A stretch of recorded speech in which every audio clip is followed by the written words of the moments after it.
একসময় পৃথিবীর সবচেয়ে সুন্দর দেশ ছিল রঙিন ফুলের দেশ। সেখানে ফুলেরা শুধু সৌন্দর্যই ছড়াত না, তাদের ছিল জাদুকরী শক্তি। কেউ দুঃখী হলে নীলচের স্বপ্নফুল তাকে শান্তি দিত, কেউ ক্লান্ত হলে লালচের শক্তিফুল তাকে প্রাণশক্তি ফিরিয়ে দিত। কিন্তু এই ফুলেরা কখনোই শুকাত না, আর তাদের সৌন্দর্যও কখনো ম্লান হতো না। এই দেশ শাসন করতেন শাসিনী, এক জাদুময় সুন্দর ও মায়াবতী পরী। তার উপস্থিতিতেই ফুলেরা উজ্জ্বল থাকত, আর রাজ্য জুড়ে থাকত চিরশান্তি। কিন্তু একদিন এক ভয়ঙ্কর ঘটনা ঘটল। এক রাতে হঠাৎ করেই রাজ্যের কিছু ফুল কালো হয়ে গেল। তাদের গায়ে এক অদ্ভুত ছাপ দেখা গেল, একটি ছাড় মতো অবয়ব, যা ধীরে ধীরে ছড়িয়ে পড়ছিল। ভয়ঙ্কর ব্যাপার হলো, যে এই ফুল স্পর্শ করল, সে গভীর ঘুমে অচেতন হয়ে পড়ল। শাহসিনী অবাক হলেন। তিনি জানতেন, এই দেশ এতদিন নির্ভয়ে ছিল কারণ বহু বছর আগে তার পূর্বপুরুষরা এক অন্ধকার শক্তিকে বন্দী করে দিয়েছিল এক রহস্যময় গোলকধাঁধায়। সেই শক্তির নাম ছিল ছায়াদেব। যদি সে ফিরে এসে থাকে, তবে অবশ্যই কোনো রহস্য লুকিয়ে আছে। শাহসিনী মনে মনে বললেন।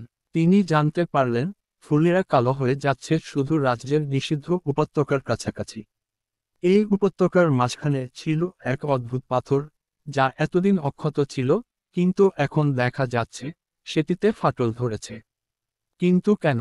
শাহসিনী ঠিক করলেন, তিনি নিষিদ্ধ উপত্যকার গোলকধাঁধা পেরিয়ে যাবেন, কারণ একমাত্র সেখানেই লুকিয়ে আছে সত্য। কিন্তু এই গোলকধাঁধায় ঢুকলেই নানা বিপদ এসে হাজির হয়।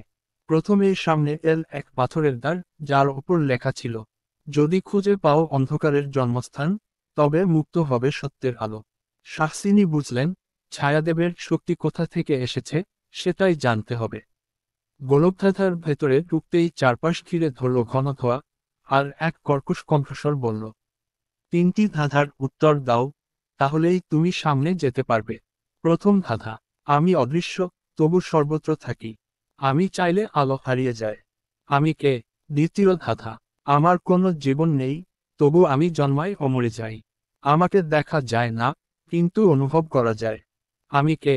তৃতীয় ধাঁধা, আমার দুটি মুখ, কিন্তু আমি কথা বলি না। আমি অন্ধকার ও আলোর মাঝে দাঁড়িয়ে থাকি। আমি কে?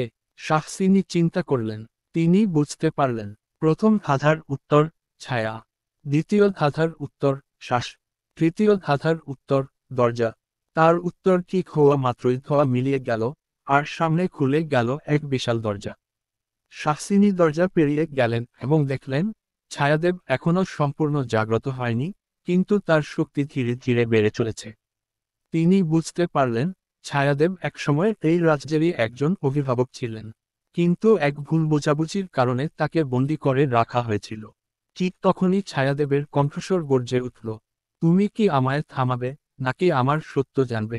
শাহসিনী ভয় না পেয়ে বললেন, আমি সত্য জানতে চাই।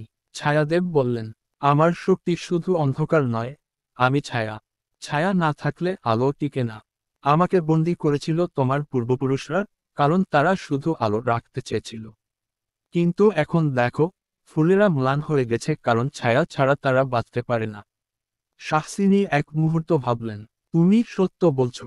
ফুলেরা যদি আলো আর ছায়ার ভারসাম্য না পায়, তবে তারা টিকতে পারবে না। আমি তোমাকে মুক্তি দেব, যদি তুমি রাজ্যের সাথে ভারসাম্য রেখে থাকো। ছায়াদেব রাজি হলেন।